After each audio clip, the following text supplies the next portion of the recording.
Magandang gabi sa bawat isa. Muli, may devotion tayo. At ngayon ay dito na tayo sa verse 26 ng Isaiah chapter 5. 26 hanggang 30 yung ating babasahin. At yun, umpisa na natin.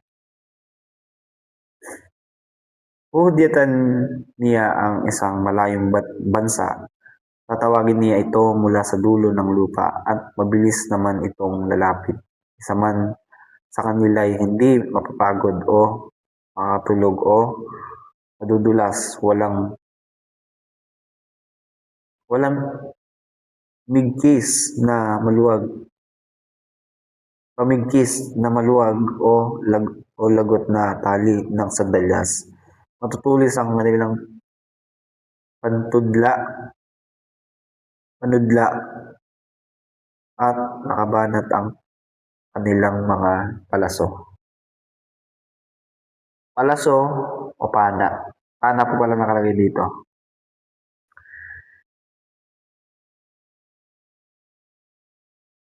Pana.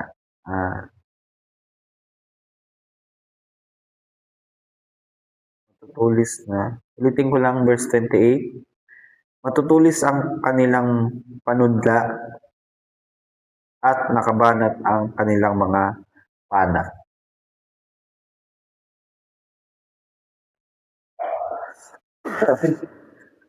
Ang kuko ng kanilang kabayo ay sintigas ng bakal. Parang ipo-ipo ang kanilang mga karwahe. Ang sigawan nila ay parang tungal ng batang leon na nakapatay ng kanyang biktima at dinala ito sa malayong lugar. Walang makakagawa sa araw na iyon ay isasagwa nila ang Israel.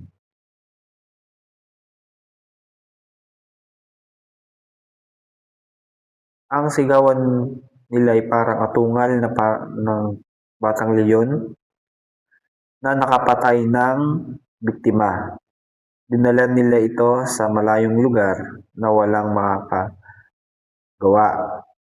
Sa araw na iyon ay sisigawan nila ang Israel na parang ugong ng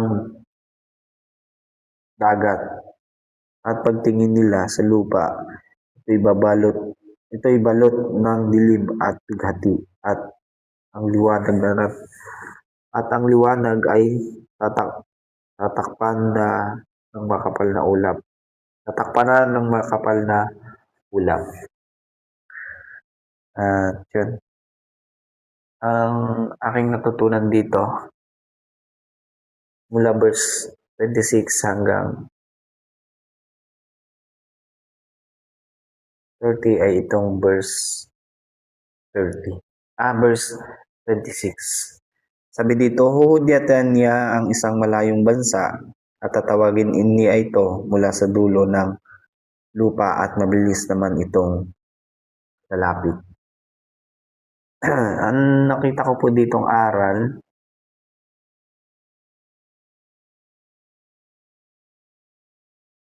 sa panahon na tayo tinuturuan ng Panginoon, tayo ay nasa sitwasyon na hindi natin alam.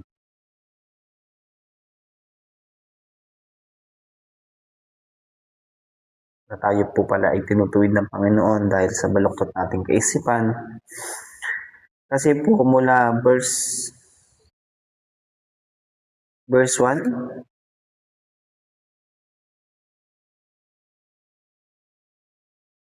hanggang 25, hanggang mula verse 8 po pala.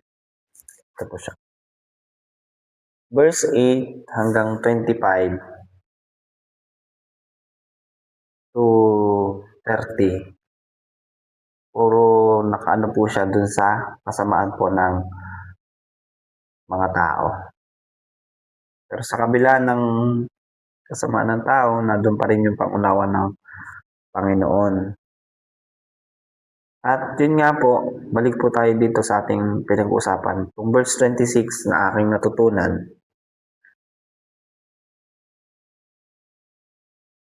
ang aral po na aking nakuha dito at ang aking pong natutunan, sa panahon po na tayo po'y tinutuwid ng Panginoon, Yun po yung aking nakita po dito sa talatang ito. Tayo po ay magpatuwid sa Kanya sa panahon na gumagamit siya ng mga tao para tayo ay, alam niyo yun, disiplinahin. Tayo po ay magpadisiplina sa ginagamit ng Panginoon sapagkat yung pong mga bagay na yun ay para sa atin, sa ating kabubuti. At yun po yung magpapatatag sa ating kalooban sa panahon na tayo po ay nasa sitwasyon na tayo nadi-discourage. At salamat sa Panginoon dahil sa kabila ng discouragement na ating nararanasan,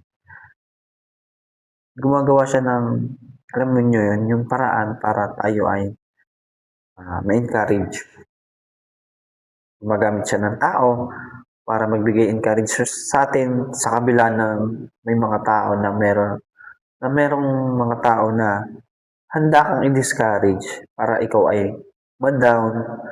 Pero sa kabila nun, meron tayong Panginoon na handang gamitin ang ibang tao din para magbigay encourage sa atin. At yun nga po, sa panahon na tayo po ay tinutuwid ng Panginoon, tayo po ay magpatuwid sa pamamagitan ng mga tao na ginagamit niya po sa ating buhay. Sa panahon na tayo tinuturuan, tayo po ay maging maunawain at may pagpapakumbaba. At ma-share ko lang, hanggang ngayon para sa akin, mahirap pa rin yun, yung magpakumbaba.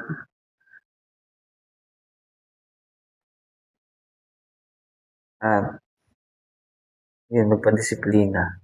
Medyo nahihirapan ako doon, pero sinisikap ko siyang gawin at i-apply sa aking buhay sapagkat yung bagay na yun ay balang araw ay kakailanganin ko rin. Yung matuto at maging disiplinadong tao. At salamat sa Panginoon dahil meron siyang ginagamit na mga tao na alam niyo yun, yung nagtsatsaga para ako'y disiplinahin, unawain, at ihanda sa magandang plano ng Panginoon sa buhay. At sana naunawaan niyo yung gusto kong sabihin patungkol dito. I hope na meron po kayo natutunan dun po sa aking explanation. Maging malambot po ang ating puso at nawa maging malawak po ang ating pang-unawa. Dahil sa panahon na tayo tinutuwid, marami tayong matatanggap na mga salitang masasakit na talagang dudurog sa puso ng natin na matigas. At sa puso nating matigas na salitang kayang magpalambot sa ating puso. Baliktad. Kung ang puso mo matigas, yung sarado, walang damdamin. Pag ang Panginoon nagdisiplina sa iyo, sa pamamagitan ng kanyang lingkod, ikaw ay tawag doon. Lalambot ang iyong puso at magiging kang madamdamin. Hindi sa problema, kundi sa salita ng Panginoon. At yan, hanggang dito na lamang. Muli, kita-kits po tayo sa ating night devotion bukas po ng gabi. See you tonight devotion. God bless.